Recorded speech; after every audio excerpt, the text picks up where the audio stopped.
ഫേസ്ബുക്കും ഇൻസ്റ്റയും ഫേസ്ബുക്കാണ് ഏറ്റവും കൂടുതൽ. ഒന്നും തുറക്കാൻ പറ്റുന്നില്ല. ഭയങ്കര റൗഡിയാണ് കീലേരി അച്ചു. വേറെ ഒരു കണ്ടന്റും ഇല്ല, തുറക്കാൻ പറ്റണില്ല.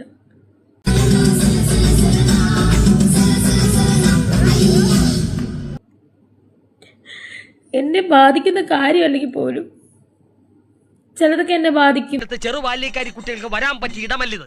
അറിയോ, അകത്ത് മൺകലശങ്ങളിൽ വീർപ്പുമുട്ടി അധിവസിക്കാൻ ഒരു ദേഹം കിട്ടാൻ കരഞ്ഞിരിക്കാൻ ആത്മാക്കളാ. നെഗറ്റീവ് കേട്ട് ഒരു ഏകദേശം ഒരു നെഗറ്റീവ് കമന്റ്സിനോട് പ്രണയം തോന്നുന്നുണ്ട്. കാരണം ഗ്ലാനിർഭവതി ഭാരത. നെഗറ്റീവിന് റിപ്ലൈ കൊടുക്കാതെ എന്ത് പോസിറ്റീവാ ചേച്ചി വരണേ? ചേച്ചി 10,000 പോസിറ്റീവ് വന്നിട്ട് ചേച്ചി റിപ്ലൈ കൊടുക്കുന്നില്ല. 2 നെഗറ്റീവ് അതിനകത്ത് വന്ന് ചേച്ചി അതിന് റിപ്ലൈ കൊടുക്കും.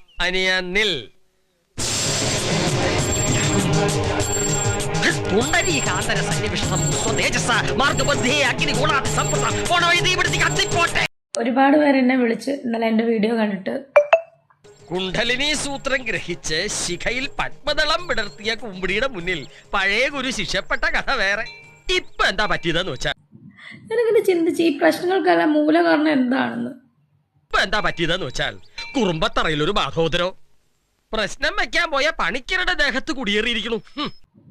ഇപ്പോഴീ പുതിയതായിട്ട് വന്ന പ്രശ്നം. അപ്പോഴാണ് ഞാൻ FB പോസ്റ്റ് കണ്ടത്. ആള് ചില്ലറയല്ല, ഇത്തിരി കട്ടിയുള്ളതാ. വാരുധിസ്വിതേ വാഹന മാരീച തുങ്കം വരാഹവിഹിരോ ശുക്ലപക്ഷാന്തളം. വെള്ളത്തി വീണ് ചത്ത പെണ്ണ് അപമൃത്യു. മയത്തിലാ കുമ്പിടി തൊട്ടത്. ചാട്ടം തുടങ്ങി. പിന്നെ ഭൈരവ തീർത്ഥം തളിച്ച് ശാന്തയാക്കി ഇങ്ങോട്ടിറക്കി.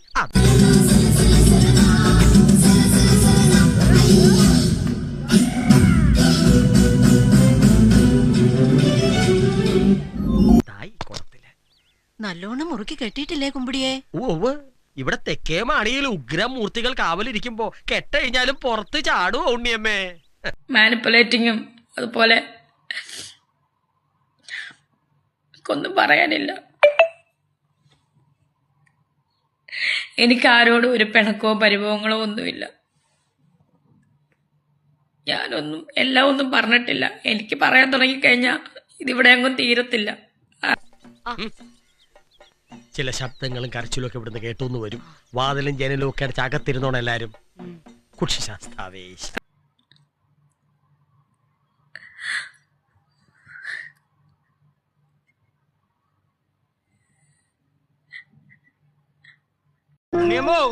ഒന്ന് തുറക്ക. ഹായ്, ഹലോ, രേണുസുതിയാണ്. അപ്പം എന്താ പറയുക, ഫോണും ഇൻസ്റ്റയും ഫേസ്ബുക്കും ഒന്നും തുറക്കാൻ പറ്റത്തില്ല. യാതൊരുവിധ ബന്ധവും ഇല്ലാത്തവരൊക്കെ വന്ന് തെറി വിളിക്കുന്നു. എനിക്കിത് സത്യം പറഞ്ഞാൽ ഇതൊക്കെ കേൾക്കുമ്പോൾ ചിരിയാണ് വരുന്നത്. എല്ലാ വിവാദങ്ങളോടുമുള്ള എനിക്ക് ഇനിയിപ്പോൾ ഒരു വിവാദങ്ങൾ ഇതിൽ കൂടുതലൊന്നും ഇനി എനിക്ക് ബാധിക്കാനില്ല. ഇനിയിപ്പോൾ എന്ത് പറഞ്ഞാലും എന്തൊക്കെ പ്രശ്നങ്ങൾ വന്നാലും എനിക്കിതൊന്നും ബാധിക്കത്തില്ല. ഞാൻ നല്ല തിരക്കിലാണ്. ഞാൻ നമസ്കാരം സ്വാമി.